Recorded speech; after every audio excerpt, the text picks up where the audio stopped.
Bapa Kepradah. Panglimbang 5 menit dina Rebo Kliwon tanggal 19 Maret taun 2021. Kapethik saka Injil Lukas bab 2 ayat 41 tekan ayat 51a.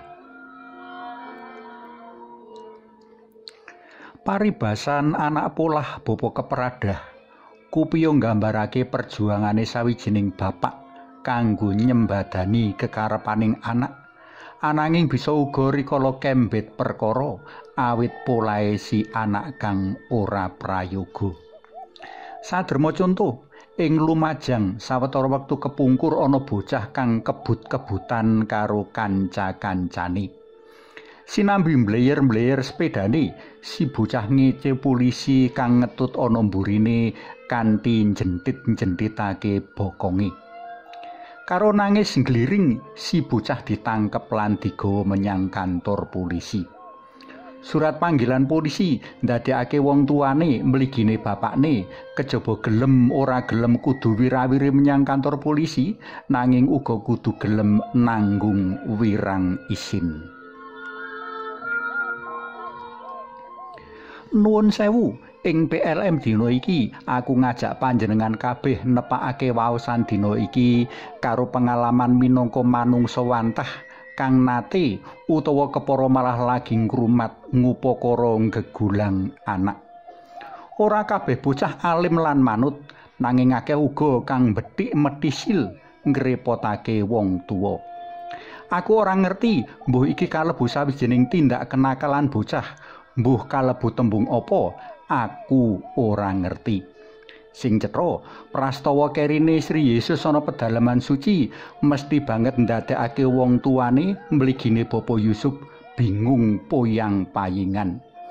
Penggali Bapa Yusuf mesti ketukulan rasa campur aduk ora karu-karuan, endi sing goreh, endi sing kemrungsung, endi sing rumangsa luput keduwung merga sembrono ora migatekake anak, endi sing mbok menawa ya malah ketelespan rasa mangkel lan jengkel uga. Bocah kok ora mbangun turut nusahake wong tuwa. Kira-kira mengkono gemermenge jroning ati.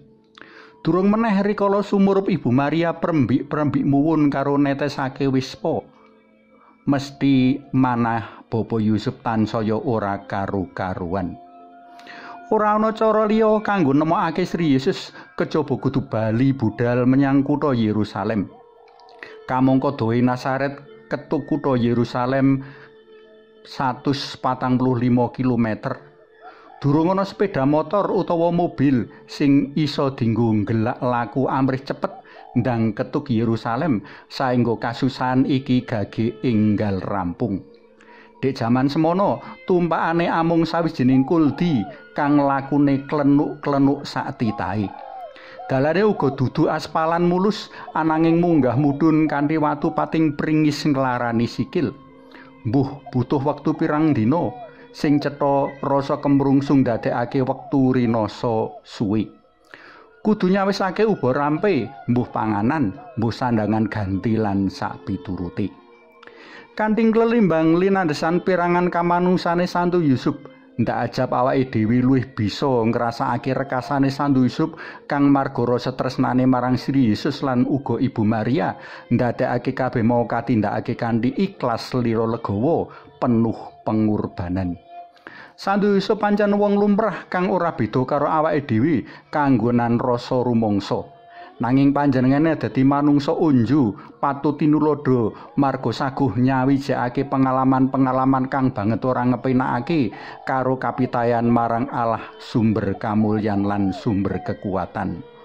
Ora sadeg, ora saknyet, ananging uga butuh proses kang dawa lan ora gampang. Wigati kastitake uga pengalaman ora kepenak gegulang Sri Yesus ora amung sepisan rikala panjenengane keri ing pedalaman suci wae, ananging isih akeh perkara liya kang mbok menawa ora cinatet uga ing kitab suci. Kaya susah rekasane awake dhewe gegulang bocah-bocah. Para tresna PLM kinasih, sawijining kabegjan kang tanpa upama dene ing mangsa prapaskah iki awake dhewe kaelikake marang perjuangane Santo Yusuf minangka wong tuwa. Muga awake dhewe uga bisa nulodo sinuci siji iki saengga ora kesrah-kesruh ngresula rikala kudu nungsang jempalik mradai anak lan putu.